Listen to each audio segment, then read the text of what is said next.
Hai teman-teman semua, balik lagi di Data Saham Ellen Channel. Video kali ini kita mau bahas IHSG Midday di tanggal 9 Februari 2026, yaitu hari Senin. Jadi untuk midday mungkin sekarang sekitar pukul 2 ya. Ini terpantau IHSG ini positif 0,67, ada di angka 7.984,1 ya, masih berubah-ubah.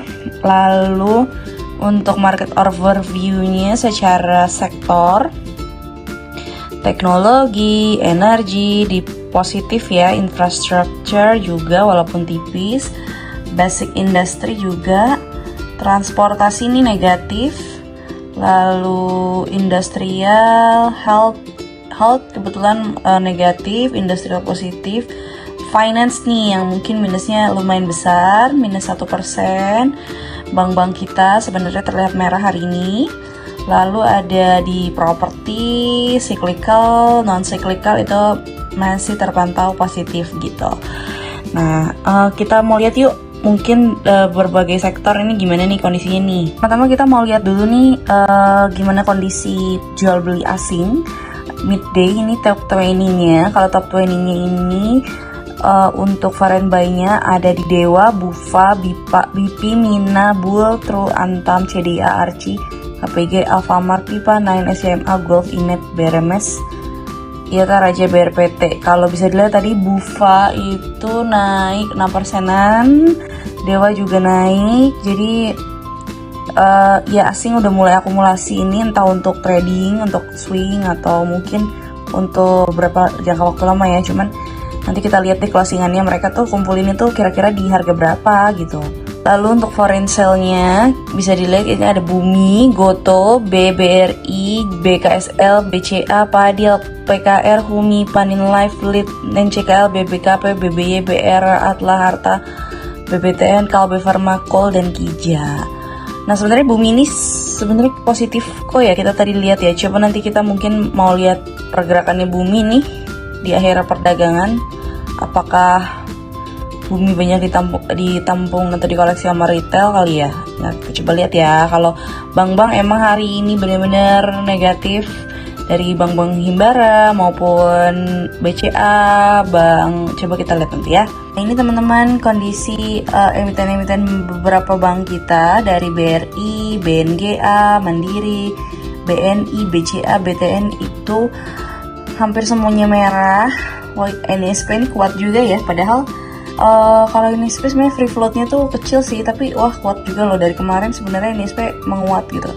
Terus ini semuanya pada merah, BTN juga, Bank Jabar, BTPS, dan kita mau lihat lagi saham-saham lain, oke?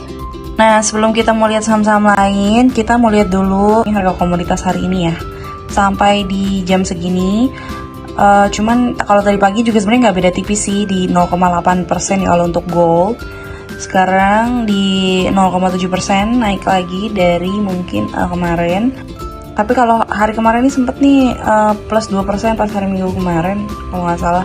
Jadi kalau sekarang nih 0,78%. Untuk metal-metal lain, kalau silver biasanya sih ngikutin gold ya, tapi memang silver naiknya lebih banyak. Ini ada di 3,6%, terus titanium gitu-gitu, copper, steel, lithium itu juga ya tipis sih, kalaupun turun pun tipis gitu. Nah ini di palm oil ada 0,39%, lalu mungkin yang penting adalah tin. Ini tin terus menurun sih dari kemarin, kita lihat ya. Nikel 0,21%, turun tapi tipis. Lalu craft pulp turun 0,72%. Mungkin kita mau lihat energi. Kalau untuk batu bara minus 0,3%, natural gas minus 6%. Ya itu aja sih yang mungkin, crude oil sama crude oil minus 1,31%. Nah kalau untuk saham coal sendiri kondisinya sekarang itu positif ya.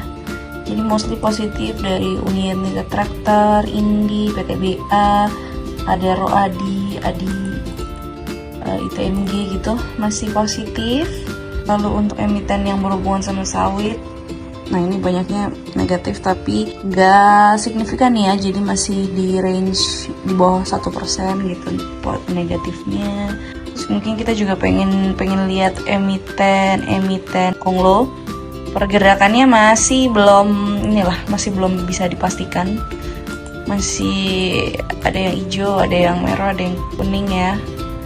Terus mungkin ini Haji Isam seperti biasa ada positifnya, jadi masih ini untuk gold positif di Antam Harta. Setelah kemarin Harta sepertinya sendiri yang positif sampai 5% ya, sekarang malah merah sendiri tapi nggak terlalu signifikan, tapi semuanya naik lumayan, apalagi emiten MDKA dan emas nih. Secara emas anak usahanya MDKA ya. Nah ini lumayan nih kenaikannya hari ini. Nah teman-teman, untuk berita-berita yang mungkin menjadi highlight berita sampai midday ini adalah akan ada pertemuan kembali antara MSCI dengan BEI itu pada hari Rabu. Jadi kemungkinan akan bertemu hari Rabu di PJS. Direktur Utama BEI yaitu Jeffrey Hendrik menyebut bahwa pihaknya akan bertemu dengan MSCI pada Rabu, dan BEI pun akan meningkatkan jumlah klasifikasi investor menjadi 28 subkategori. Yang awalnya itu hanya 27 dan klasifikasi existing itu bahkan hanya 9. Jadi rencananya existing itu kan 9, rencananya 27, nanti ini tambah 1 lagi.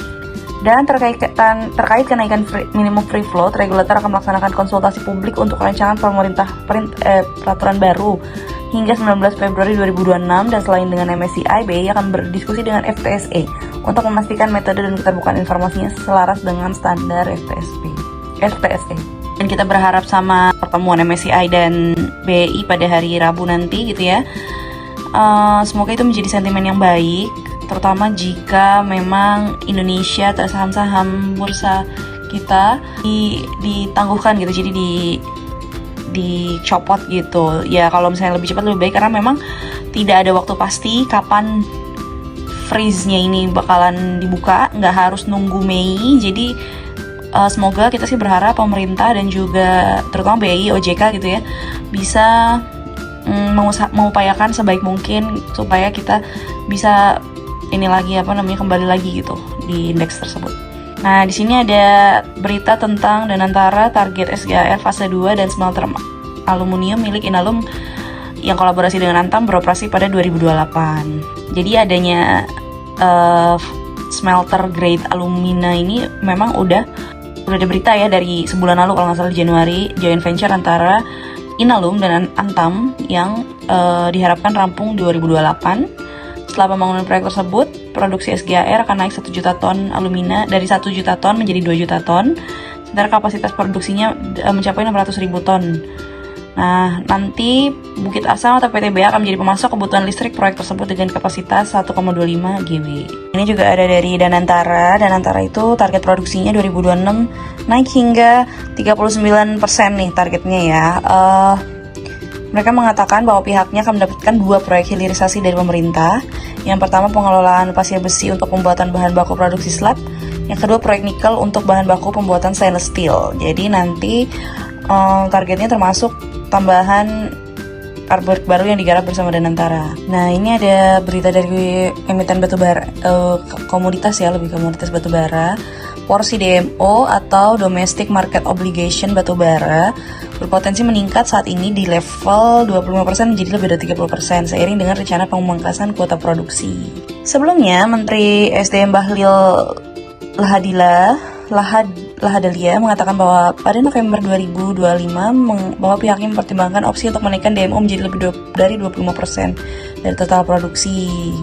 Nah, jadi nanti domestic marketnya yang untuk batubara itu 30% dari produksi, tapi kuota produksinya dipangkas gitu, tapi belum ada sih kepastian untuk pemangkasan angkanya berapa untuk keputusan terkait RKAB 2026 sampai saat ini gitu. Nah, sekarang kita udah ada nih rekapan hari ini untuk top brokernya. Yang top broker itu ada di Stockbit. Stockbit ini retailnya banyak kan beli, ternyata asing masih banyak banget nih tekanan jualnya teman-teman. Jadi lebih banyak jual ternyata ini BUMN juga, ada juga asing yang beli, ya banyak juga sih, tapi masih banyak tekanan jual, tapi rata-rata retail mulai akumulasi lagi. Nah, karena mungkin ya kita memang berpikir ini udah harga emiten-emiten terutama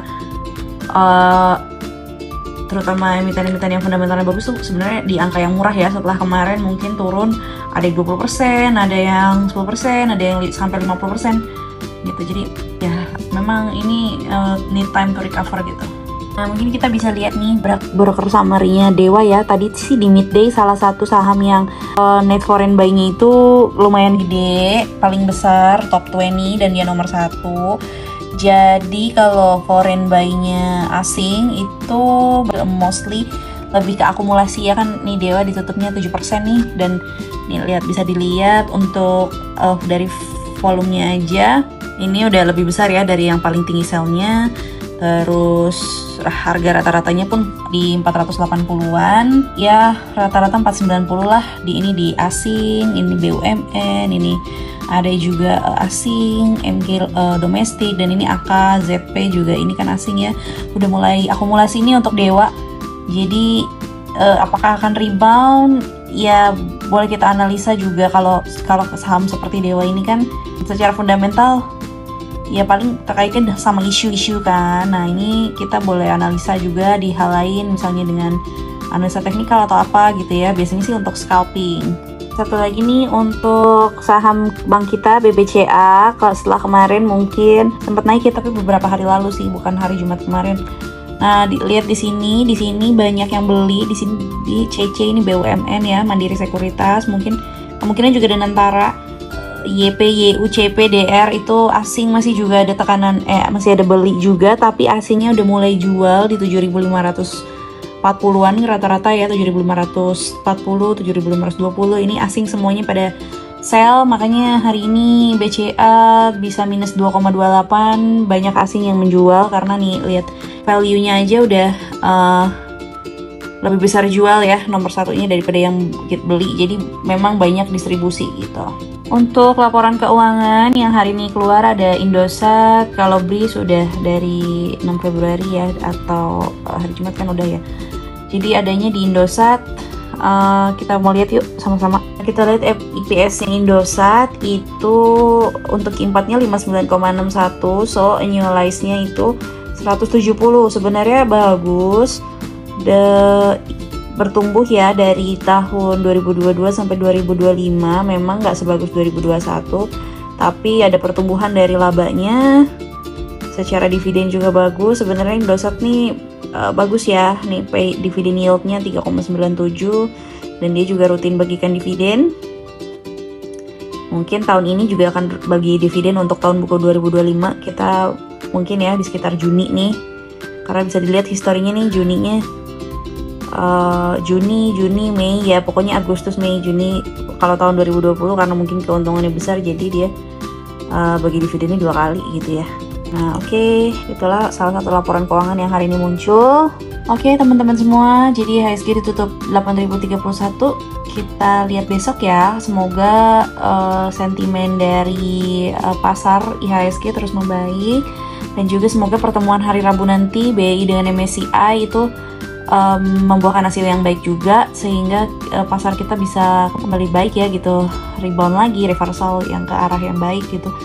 Dan sampai ketemu lagi di video selanjutnya. Semoga video kita bermanfaat dan juga bisa bantu kamu untuk analisa saham-saham yang menurut kalian menarik. Nah, see you on the next video. Thank you for watching. Please like, subscribe, and share our video, and turn on your notification kalau kamu suka video dari kita. Bye-bye.